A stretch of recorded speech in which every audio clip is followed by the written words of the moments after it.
अध्यक्ष अखिलेश यादव जल्द ही अपने चाचा शिवपाल सिंह यादव को पार्टी का राष्ट्रीय महासचिव बना सकते हैं। जी हाँ, ये खबर लगातार उत्तर प्रदेश के गलियारों में तैर रही है। प्रदेश में भाजपा के खिलाफ आंदोलन को तेज करने के लिए शिवपाल को ये बड़ी जिम्मेदारी दी जाएगी। इन सब के अलावा शिवपाल के बेटे आदित्य यादव को भी पार्टी में महत्वपूर्ण जिम्मेदारी मिलना तय हो चुका है। समाजवादी पार्टी के विस्तार की खबरों के बीच समाजवादी पार्टी के अध्यक्ष अखिलेश यादव और चाचा शिवपाल यादव एक दूसरे से मुलाकात करते दिखे। अखिलेश यादव के घर चाचा शिवपाल यादव उनसे मिलने पहुंचे थे।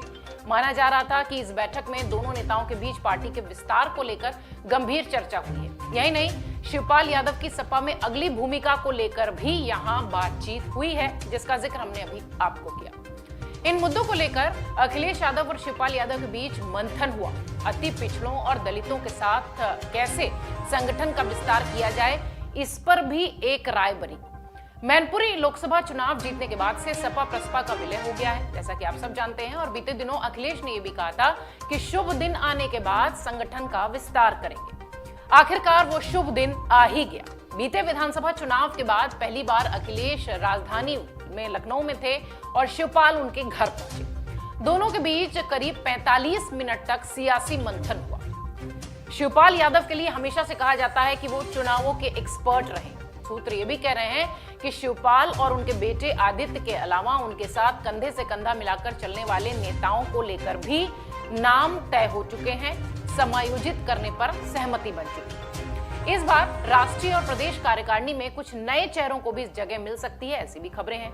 नए पदाधिकारियों को लेकर दोनों के बीच बातचीत भी हो रही है। पार्टी के रणनीतिकारों का यह भी मानना है कि शिवपाल के नेतृत्व में जिलेवार आंदोलन भी शुरू हो रहा है, क्योंकि सपा निकाय चुनाव के साथ लोकसभा चुनाव पर भी अपनी नजर बिठाए हुए है और चुनाव में मजबूती से उतरने के लिए शिवपाल का मैदान में उतरना जरूरी माना जा रहा है। पिछले सप्ताह शिवपाल ने खुद कहा था कि अखिलेश उनके भतीजे हैं और वो पूरे देश के नेता हैं।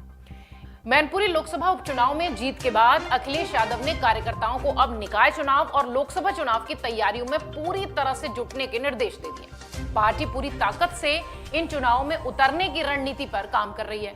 सपा में विस्तार के लिए हर जिले में गोपनीय रिपोर्ट तक मांगी गई थी, ऐसी चर्चा थी। माना यह भी जा रहा है कि इस बार पार्टी गैर ओबीसी को बड़ी जिम्मेदारी देने की तैयारी में।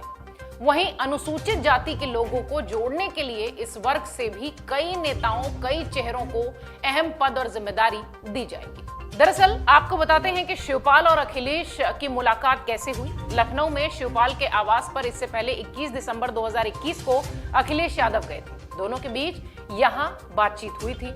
शिवपाल ने समर्थन का ऐलान भी किया था। उन्होंने 50 उम्मीदवारों की सूची दी थी, लेकिन टिकट सिर्फ शिवपाल को मिला। चुनाव बीत गया। विधायक दल की बैठक में शिवपाल नहीं बुलाए गए। नाराज शिवपाल ने सपा के खिलाफ मोर्चा खोल दिया, लेकिन सपा संस्थापक मुलायम सिंह यादव के निधन के बाद शिवपाल और अखिलेश साथ साथ नजर आए, यानी मुलायम का कुनबा एक साथ आता दिखा। मैनपुरी लोकसभा उपचुनाव के दौरान अखिलेश की पत्नी डिंपल के साथ चाचा के घर पहुंचे और उन्होंने उन्हें राजी कर लिया, मना लिया। मैनपुरी चुनाव जीतने के बाद शिवपाल ने अपनी गाड़ी से प्रसपा का झंडा उतारकर सपा का झंडा लगा दिया, यानी अब पूरी तरह से शिवपाल यादव समाजवादी पार्टी के हो गए। अब उसके बाद कल जब अखिलेश यादव से उनकी मुलाकात हुई अखिलेश यादव के घर पर, तो निश्चित तौर पर कई सारी राजनीतिक स्ट्रैटेजी जो बननी है वो तैयार हो चुकी है और सपा के विस्तार के साथ ही यह भी तय हो जाएगा कि पार्टी के महासचिव के तौर पर शिवपाल का नाम आगे आता है या नहीं। इधर 30 जनवरी को होने वाले विधान परिषद चुनाव के लिए भी अखिलेश ने पूरी तैयारी कर ली है। तैयारी की शुरुआत इसी मुलाकात के साथ दिखाई पड़ी। यूपी विधान परिषद चुनाव में जीत हासिल करने के लिए सदन में नेता प्रतिपक्ष की कुर्सी वापस पाने के लिए समाजवादी पार्टी अब पूरी तरह से अपनी ताकत झोंक रही है। विधान परिषद चुनाव के लिए मुद्दों को धार देने और वोटरों से व्यक्तिगत संपर्क की रणनीति पर सपा काम कर रही है। इसके लिए हर जिले में सपा एक्टिव भी दिख रही है। सपा ने हर जिलों में विधायकों और सांसदों से लेकर प्रभावी लोगों को जमीन पर उतार दिया है और जिन 5 सीटों पर विधान परिषद चुनाव होना है, वैसे तो उनमें से एक भी सीट सपा के पास नहीं है, लेकिन सपा 5 सीटों पर चुनाव लड़ रही है। और सबसे ज्यादा फोकस है स्नातक कोटे की सीटों पर। इसके लिए 18 जिलों में प्रभारी भी घोषित कर दिए गए हैं। पूर्व नेता प्रतिपक्ष राम गोविंद चौधरी, एमएलसी स्वामी प्रसाद मौर्य, पूर्व विधानसभा अध्यक्ष माता प्रसाद पांडे, पूर्व मंत्री दुर्गा प्रसाद यादव, लालजी वर्मा, अंबिका चौधरी, ये सब जो बड़े चेहरे और अनुभवी लोग थे, ये सब मैदान में हैं। अब अखिलेश यादव सपा विस्तार के साथ ही चाचा शिवपाल को भी बड़ी जिम्मेदारी दे रहे हैं।